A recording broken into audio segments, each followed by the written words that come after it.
Здравейте, приятели, аз съм Айхан Инфая. Съществува ли е живот на Марс? Някой от вас знае ли сферите в Коста Рика? За древните градове на майите? В този видеоклип, приятели, ще чуете много интересни находки, които са променили и ще променят световната история. Сигурен съм, това, което най-много ще ви очуди, е трансплантацията на глава. Да, приятели, това може да стане факт в близките години. Но нека да спрем до тук и да започва видеоклипа. Ако на края на видеоклипа сметнете, че този видеоклип е бил образователен, ценен и информативен, бих се радвал за един лайк, един коментар и абониране с камбанка. Сега ви желая приятно гледане, приятели.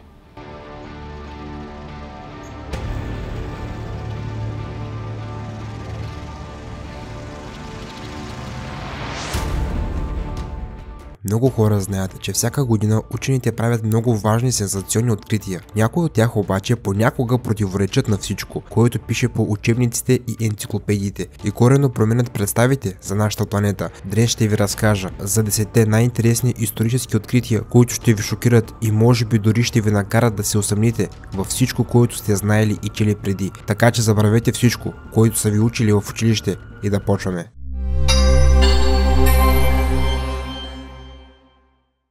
Антарктида е била топла.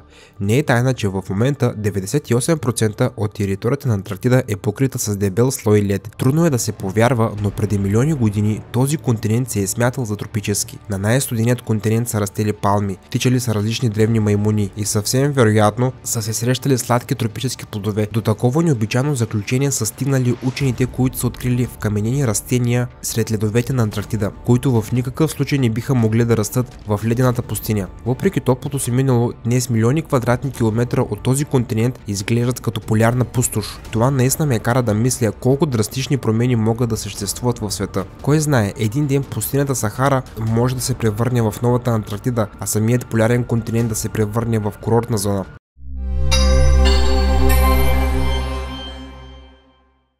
Босненските пирамиди. Всички сме свикнали с факта, че египетските пирамиди са най-голямото чудо на света, които са били запазени до ден днешен. Да, безспорно, те са едни от най-грандиозните структури, останали на нашата планета. Откритието на един археолог обаче накара дори най-развитите учени да се усъмнят в това. Работата е там, че изследователят е направил сензационно изявление. Той е споделил, че в Босна има много по-стари и по-големи пирамиди от египетските. Според него, древните хора са построили такива структури преди няколко хилядолетия, но сега тези масивни структури са покрити с дебел слой растителност и вече приличат на обикновени планини. Разбира се, науката е приела изключително подозрително тази новина. Започнали са да доказват по всевъзможни варианти, че тези хълмове са се появили по естествен път, без участие на хора и други чужди същества. Но се надяваме, че този археолог все пак ще успее да намери доказателства в защита на своето уникално откритие.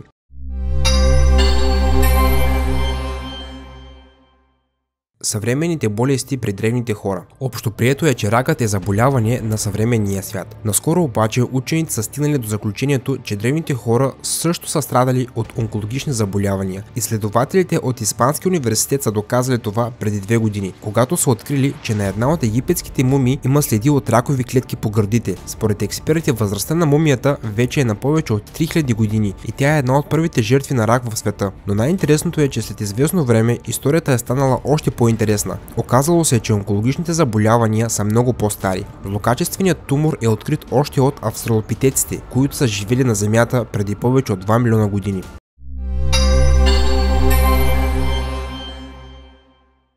Живот на Марс. Въпросът има ли живот на Марс винаги е интересувал големите умове от човечеството и разгорещените дебати по тази тема все още продължават. Но за радост на любителите на космоса, учените направиха едно много интересно откритие, което буквално може да преобърне всички представи за тази мистериозна планета. С помощта на изкуствени спътници и ровъри, експертите са открили няколко пресъхнали резервоара на Марс. Вярно е, че водата в тях не е била прясна, както се е смятало преди, а солена. Изследователите също така са открили, че марсианските езера се появяват изключително през топлия сезон и изчезват с настъпването на студеното време. Всички тези данни предполагат, че някога червената планета е била много по-топла от днес и част от повърхността й е била изцяло покрита с течна вода. Благодарение на такава уникална находка, сега можем спокойно да предположим, че Марс е бил обитаван и е напълно възможно той да стане достъпен за гражданите от нашата Земя.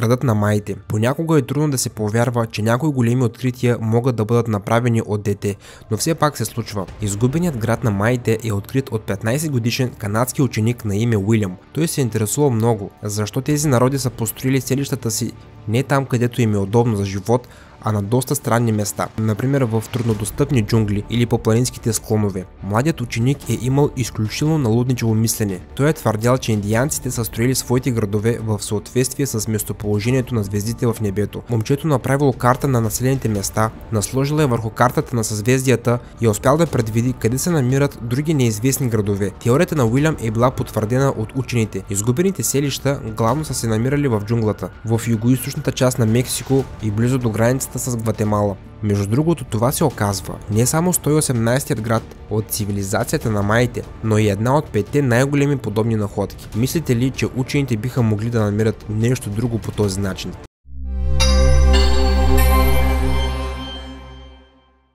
Динозаврите са живели по-дълго. В почти всички учебници пише, че динозаврите са живели много отдавна и най-вероятно вярвате в това. Но преди няколко години известен палеонтолог със своето откритие промени значително възгледа на учените, които бяха убедени, че древните динозаври са изчезнали някъде преди 65 милиона години. По време на редовните си разкопки археологът случайно открива челна скала на трицератопси. И знаете ли кое е най-интересното? В хода на изследването се е оказало, че възрастта на този динозавър е около 34 000 години. Тази цифра е много далеч от 65 милиона. Следователно, напълно е възможно праисторическите хора да са живели на Земята рамо до рамо с динозаврите.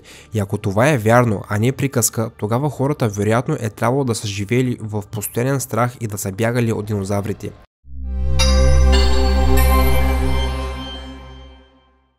Мистерията на Атлантида. Повече от 2000 години легендата за Атлантида преследва учените. Изследователите и всички, които се интересуват от мистериите на древните цивилизации, големите умове на човечеството все още изучават изгубената страна, която Платон споменава повече от веднъж в своите исторически документи и разкази. Всъщност и до днес никой не може да каже със сигурност дали този потънал архипелаг наистина е съществувал, но преди години е направено едно много интересно откритие, което буквално е принудило да преразгледат възгледите на всички съмняващи се учени. По време на поредното гмуркане в дълбините, водоглас любител на име Франко Косарино е открил удивителна находка с неизвестен произход. Находката е била намерена под останките на потънал кораб от преди повече от 2050 години. Скоро е станало ясно, че тя е била направена от сплавта, която Платон е споменавал повече от веднъж в своите текстове, когато е пишел за Атлантида. Много са се заинтересували от тази находка и несъмнено са потвърдили, че най-вероятно тя се отнася към изгубената Атлантида.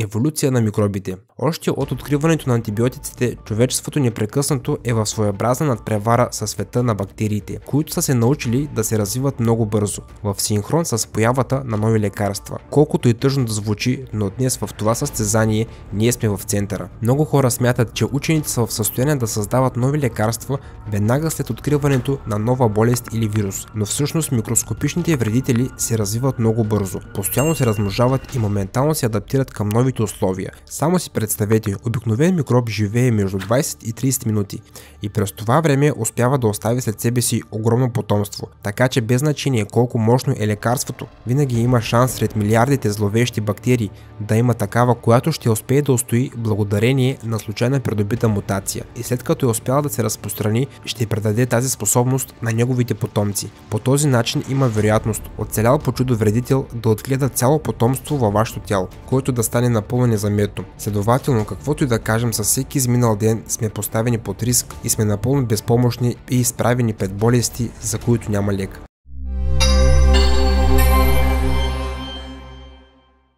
Трансплантация на глава. До преди няколко десетилетия трансплантацията на даден вид орган се смяташе за лудост, но днес хирурзите могат лесно да трансплантират черен дроб, бъбреци, сърца и дори ръце и крака. Въпреки това, доскоро никой не смееше да свърже човешка глава с друго тяло. Добре, почти никой, но италиански неврохирург на име Серджио Канаверо е решил да направи най-сложната операция в света. Да, правилно чухте, този човек наистина ще присъди глава от един човек на друг.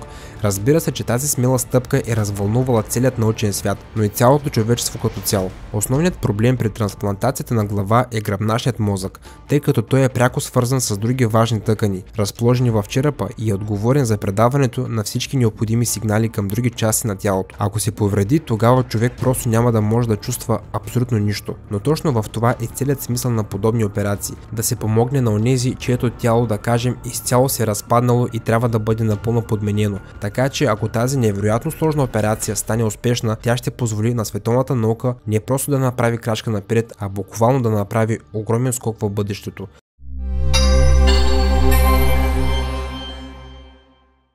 Сферите в Коста Рика. Друга мистерия, която все още озадачава изследователите, са каменните топки, открити в Коста Рика. Около 300 такива мистериозни сфери са открити в Коста Рика. Това, което е най-интересното, е, че те имат идеална кръгла форма и са създадени напълно от различни материали – варовик, пясък и магмени скали. Представете си, някои от топките достигат до 16 тона. Разбира се, че учените са срещали подобни каменни фигури и преди, под формата на фигури, триъгълници, правоъгълници, но специално такива топки са забелязали за първи път. Историците все още спорят откъде са дошли тези каменни топки, за какво са необходими и защо въобще са толкова тежки. Да се надяваме, че това не са драконови яйца, откъдето може да се излюпи дракон, който може да завладее света.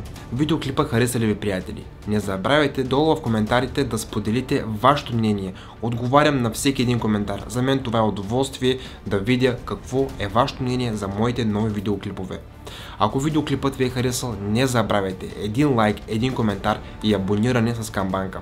Очаквайте съвсем скоро много нови интересни видеоклипове от мен. Преди да си кажем чао, искам да споделя с вас, че това е моят плейлист с всички интересни качени видеоклипове от мен в YouTube, а това е моят последно качен видеоклип в YouTube.